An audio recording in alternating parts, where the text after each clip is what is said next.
Alors je serais bien en peine de dire ce qui m'a inspiré puisque ça n'est pas un choix volontaire ou un plan préétabli. C'est plutôt de répondre à l'appel et suivre l'élan de quelque chose qui m'a emmené à ma grande surprise, non pas entre la Mongolie, l'Arizona et la France, comme avec l'aventure mongole et l'aventure amérindienne, mais de Mongolie en Égypte et de l'Égypte tel un portail en Égypte ancienne. Je n'ai fait que suivre humblement le chemin que je découvrais à chaque pas devant moi, sans savoir d'avance où il me menait, et en étant surpris, pour ne pas dire parfois enchanté, du rafraîchissement, de l'inédit et du voyage inattendu qui me menait moi-même au-delà de ma zone de confort.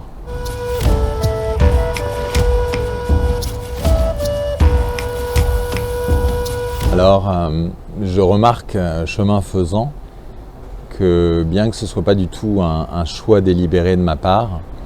et bien que certains passages relèvent évidemment d'un récit totalement autobiographique, par exemple ce que je raconte par rapport à ma première audition de la messe en si mineur de Jean-Sébastien Bach, et ce type d'expérience de musique classique qui ont entraîné des épisodes d'expansion de conscience pour lesquels, pour moi, dès l'adolescence, il y a eu une étape qui veut dire qu'il y a un avant et un après, qui veut dire aussi que dans ces moments d'émerveillement et de grâce, il y a un accès à quelque chose d'autre qui est initiatique en soi, et qu'une fois qu'on l'a entendu ou qu'on l'a vu, on ne peut pas le désentendre ou le dévoir. Ça fait partie de nous à tout jamais. Ça n'était pas un choix volontaire de ma part, mais je remarque que la partie autobiographique et française, dans La Messagère des Arbres en tout cas, est de plus en plus discrète au profit non seulement non plus du narrateur Tangri, mais de sa fille, Seta, d'une montée du féminin, d'une montée du chamanisme reconnecté aux arbres et au règne végétal, plutôt qu'aux steppes et au règne animal, et également d'une passerellisation avec une autre culture, a priori pas chamanique, qui est l'Égypte et certains dénominateurs communs qui nous amènent au fil de découverte de l'Égypte à l'Égypte ancienne et ses mystères.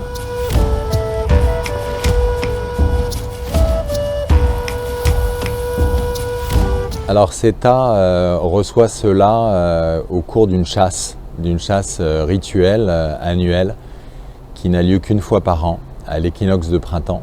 et où elle respecte une tradition qui consiste aussi à travers cette chasse sacralisée, à recevoir, faire sien et incorporer un don d'un animal choisi. Mais à son grand étonnement, alors qu'elle est sur le point de finir par toucher sa proie, là, la voix de l'ancienne chamane de la forêt déboule en elle, dans sa psyché, et alors qu'elle est bien réveillée, la corde tendue et la flèche pointée vers le flanc de sa cible, elle entend cette grand-mère qui va devenir une grand-mère spirituelle pour elle, cette voix d'une chamane défunte du chamanisme ancien de la forêt et du bois sacré, lui murmurer intérieurement que cette époque est révolue et qu'il y a maintenant quelque chose d'autre, une nouvelle ère qui s'annonce, une nouvelle étape à franchir et un nouveau paradigme à explorer.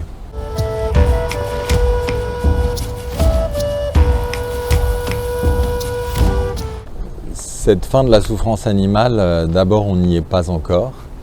il y a du travail à faire. Et d'autre part, je n'ai pas la prétention de dire qu'il y a là une recette et une solution pour l'ensemble de la planète.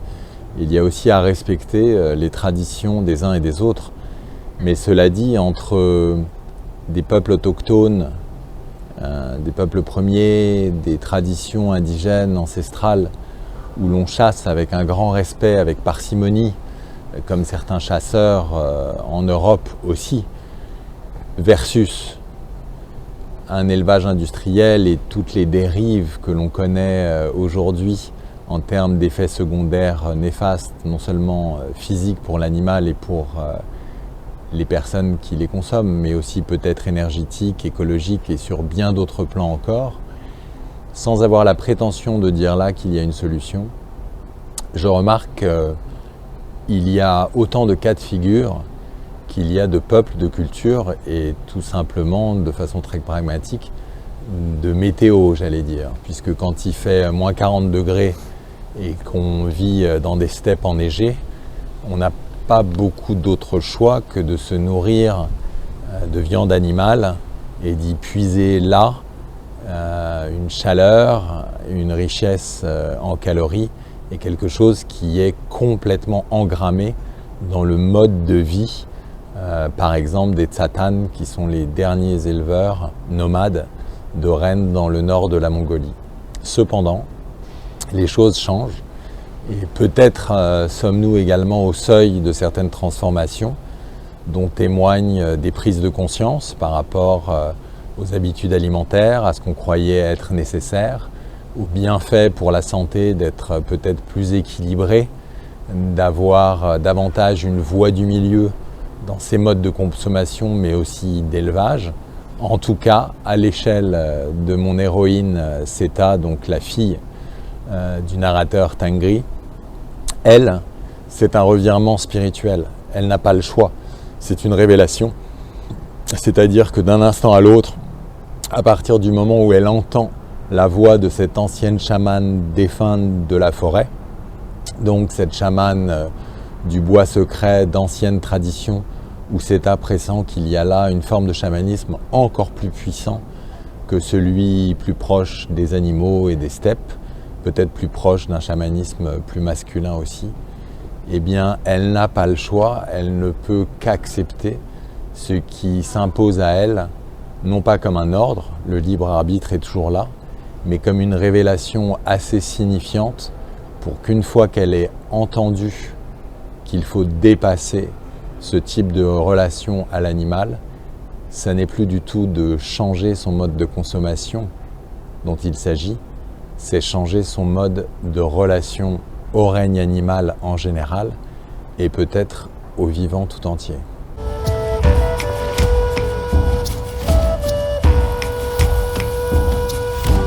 Effectivement, il y a des quêtes de racines qui peuvent être les racines familiales, historiques, culturelles, les racines générationnelles ou pourquoi pas transgénérationnelles, mais peut-être au-delà des lignées, j'allais dire, biologiques, historiques, des racines qui suivent d'autres types de lignées, impalpables, invisibles, et qui nous mènent peut-être vers une source de spiritualité, vers des territoires parfois invisibles, qui échappent à notre réalité ordinaire, qui résident dans un autre espace-temps, sur un autre plan, et qui, pour certains d'entre nous, au-delà de notre existence matérielle, composent peut-être notre vraie demeure, notre vraie origine, non plus du point de vue de l'individu, mais de l'âme.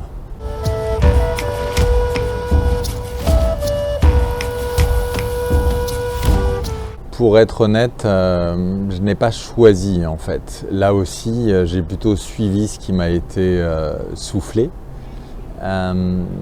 Parfois, il faut apprendre à s'incliner, même quand le scénario n'est pas celui que l'on a prévu,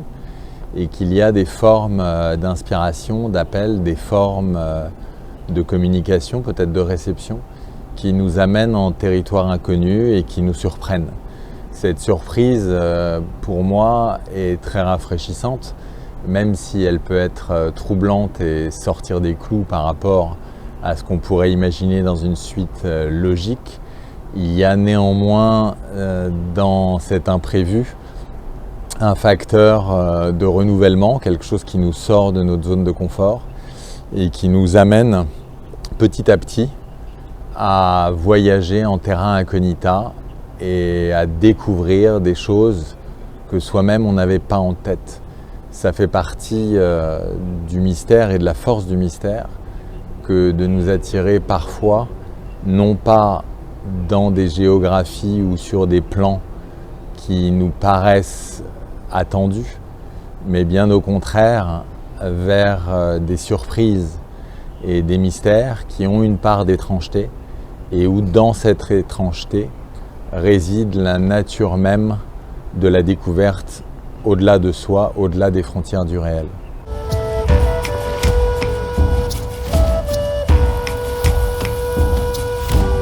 Il y a des connexions qui défient l'espace et le temps.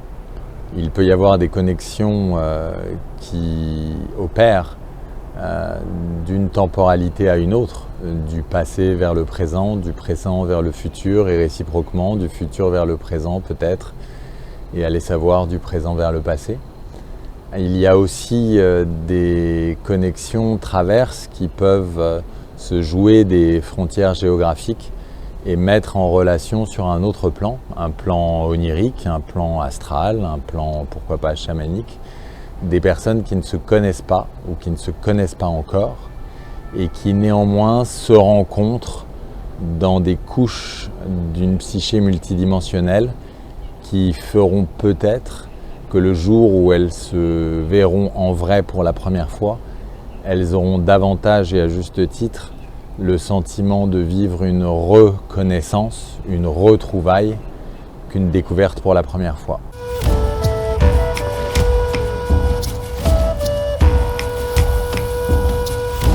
L'unité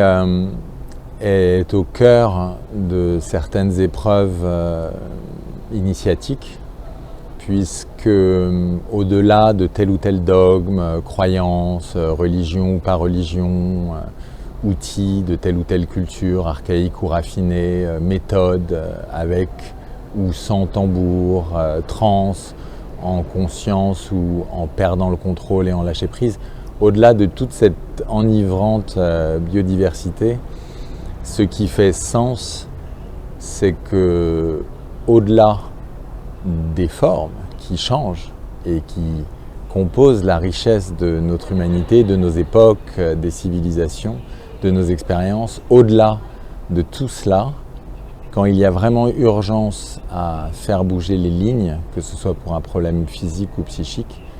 est-ce que finalement on ne puisse pas tous à la même source? Et si le plus important alors, et le plus puissant peut-être, est de remonter non pas à telle ou telle pratique, telle ou telle croyance, mais de revenir au plus proche de la source,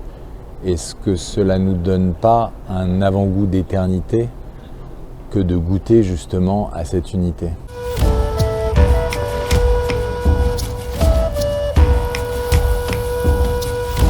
Il y a au fur et à mesure de l'évolution des personnages, donc Yassine, un jeune homme égyptien qui vit solitaire parmi les dunes du Sahara principalement, ou Seta qui vit tout aussi solitaire mais parmi les arbres des forêts mongoles proches de la Sibérie. Il y a dans les étapes clés de l'évolution une découverte de soi-même. Et à travers la découverte de soi-même, peut-être aussi quelque chose qui illustre qu'au-delà d'une quête à l'extérieur de soi, même au fil d'un chemin qui parfois requiert l'aide d'un maître, d'un guérisseur, d'un chaman, d'un mentor, d'un père spirituel, d'une grand-mère spirituelle, au-delà de ça, le plus important in fine est peut-être de s'affranchir des outils extérieurs, des aides qui reposent sur telle ou telle personne, et de retrouver en soi-même les clés de sa propre redécouverte. C'est quelque chose qui illustre, par exemple, le vieil adage qui ne relève pas du chamanisme et qui est beaucoup plus universel que cela, comme « connais-toi toi-même ».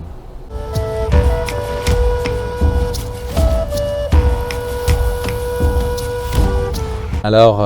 sans faire de simplification, sans prétendre que les peuples premiers sont tous forcément d'un degré de connaissances sont forcément très utiles aux Occidentaux, que le chaman est un sage, bref, tous ces amalgames, ces malentendus qui fleurissent parfois en Occident à la faveur d'une mode du chamanisme qui a forcément ses excès, ses simplifications, ses réductions. Au-delà de cet engouement, tout simplement, de façon très concrète, ces peuples qui vivent au contact de la terre, de l'eau, au contact des arbres, des éléments, des règnes animaux, végétaux, minéraux, ces peuples n'ont pas perdu la connexion avec la nature, sauf quand on brise ce lien, qu'on les déplace, qu'on les persécute, qu'on les pourchasse, etc. Donc ces peuples ont intact, pour bien d'entre eux, une relation qui va de soi avec la nature. Ils n'ont pas besoin d'aller chercher une connexion avec la nature, ils sont connectés avec la nature. Et au-delà de ça, dans leur cosmogonie, leur ressenti, leur transmission parfois les plus subtiles et les plus profondes, ce qu'ils nous disent et ce qu'ils nous enseignent, ça n'est pas qu'il faut se reconnecter à la nature, c'est que nous sommes la nature.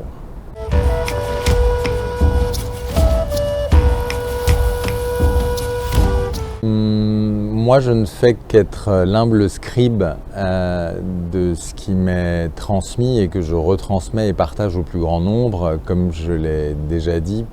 il n'y a pas besoin d'être initié pour cela, ni même préparé, mais ce n'est pas pour autant qu'on n'est pas prêt. C'est pour ça que j'en retire toute une partie ésotérique ou cryptique, de façon à ce que, outre l'aventure qui se lie comme un conte initiatique, même pour des lecteurs plus jeunes, même pour des personnes qui ne sont absolument pas spécialisées ou férues de chamanisme.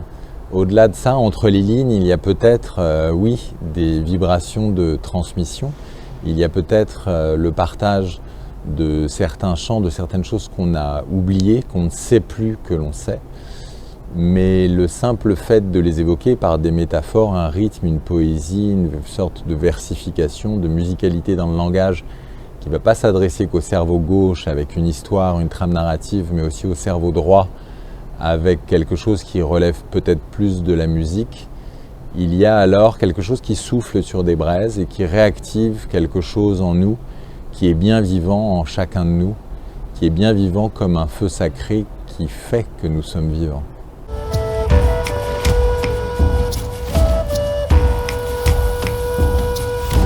Alors au risque de me répéter et en toute humilité, je citerai la fille du narrateur, donc Seta, qui elle-même, c'est ce que l'on comprend à travers certains chapitres de La Messagère des Arbres, reçoit inconsciemment certains enseignements qui ont transité par Otarjanat, la grand-mère spirituelle du narrateur, jusqu'au narrateur Tangri, et qu'elle-même reflète à sa manière. Et pour moi, une des phrases clés de Seta à son grand-père, l'homme loup, quand il lui demande de lui retransmettre certains enseignements et qu'elle refuse, non pas par culte du secret, mais parce que cela fait partie de ces lignes de force que l'on a en soi depuis la naissance, elle résume cela en quelques mots et elle dit « Il n'y a pas de plus grand pouvoir que celui du cœur et pas de plus grande force que la douceur. » Merci encore Tigran pour cette interview et cette présentation de ton nouvelle aventure, l'aventure stellaire, qui sera disponible le 7 novembre dans toutes les librairies. Moi je l'ai lu en avant-première et je trouve encore une histoire fabuleuse et magique où tu arrives à nous faire transporter aussi bien dans les steppes de Mongolie que dans les paysages d'Égypte, dans ces dunes, etc. Les personnages sont toujours très attachants. Et encore merci, je ne sais pas d'où ce son, tu sors d'où, mais c'est très beau et c'est très poétique. Je l'ignore moi-même, mais ce que je sais en tout cas, c'est que je te remercie François-Xavier, ainsi que toutes les auditrices et les auditeurs de Supraconscience. Merci.